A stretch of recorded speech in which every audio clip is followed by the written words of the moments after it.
روزہ ہم اردو میں تو روزہ کہتے ہیں اور اس کو عربی میں صوم کہا جاتا ہے.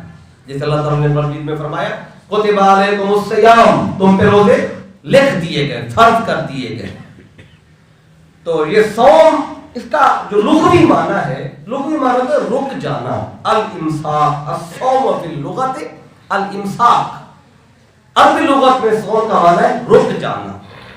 اور وہ گھوڑا جو چلتے چلتے تھکاوٹ کی وجہ سے رک جائے، دوڑ رہا ہے گھوڑا اور چلتے چلتے تھک گیا، تھک کے جب رک گیا اس گھوڑے کو عربی زبان میں صائم کہا جاتا ہے، کیونکہ اب یہ رک گیا ہے.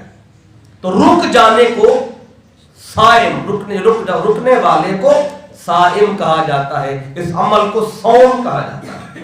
چونکہ ہم رکتے ہیں خاص چیزوں سے، کہ اکل و شرب اور جماع سے قصداً رکے رہنا، طلوع سے غروب تک، خاص وقت سے لے کے خاص وقت تک رکنا، اس کو کہتے ہیں صوم.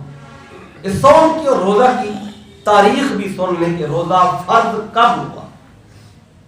یہ صرف اس امت میں تو نہیں ہے نا، جس قرآن مجید کی ابھی آیت آپ کے سامنے پڑھی ہے. اللہ کہتا ہے کما کتب علی الذین من قبلکم، تم پہ بھی روزہ فرض ہے اور تم سے پہلوں پر بھی فرض تھا.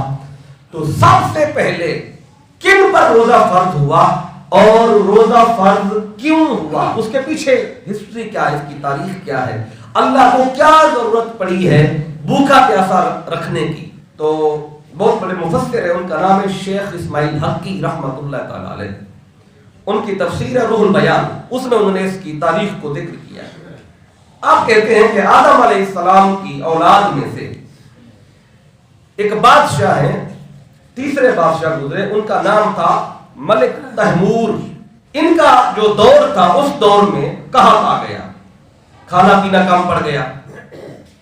تو جب کھانا پینا کم پڑا تو انہوں نے اپنی رعایا کو سیاسی حکم جاری کیا. جس علاقے میں قحط آیا ہے تو اس علاقے کے لیے تھوڑی سی خوشحالی پیدا کرنے کے لیے اس نے اعلان کیا، سیاسی ایک حکم جاری کیا کہ جو بندے اہل ثروت ہیں، جو کھاتے پیتے لوگ ہیں، جو 3 ٹائم یا 2 ٹائم کھانا کھاتے ہیں، تو اس نے حکم جاری کیا کہ وہ 2 ٹائم کی بجائے 1 ٹائم کھا لیں اور 1 ٹائم کا کھانا بچا لیں، اور جو بچائے 1 ٹائم کا وہ وہاں بھیج دیں جہاں پہ قحط ہے.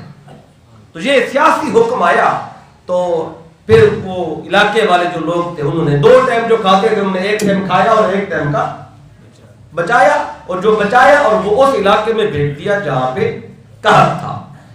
تو اللہ تعالی نے جب یہ منظر دیکھا کہ میرے بندے خود بھوکے رہ کر دوسروں کے لیے کھانے کا انتظام کر رہے ہیں، 1 ٹائم کھا رہے ہیں اور 1 ٹائم بچا کے آگے بھیج رہے ہیں، تو اللہ تعالیٰ کو یہ عمل بہت پسند آیا. تو اللہ نے اس وقت کے نبی پر وحی نازل کی کہ ہم اس عمل کو عبادت قرار دیتے ہیں، اور پھر یہ اس عمل کو روزہ اور صوم کا نام دے کر اللہ نے اس امت سے پھر اگلی امتوں پر سارا اس کو فرض کر دیا.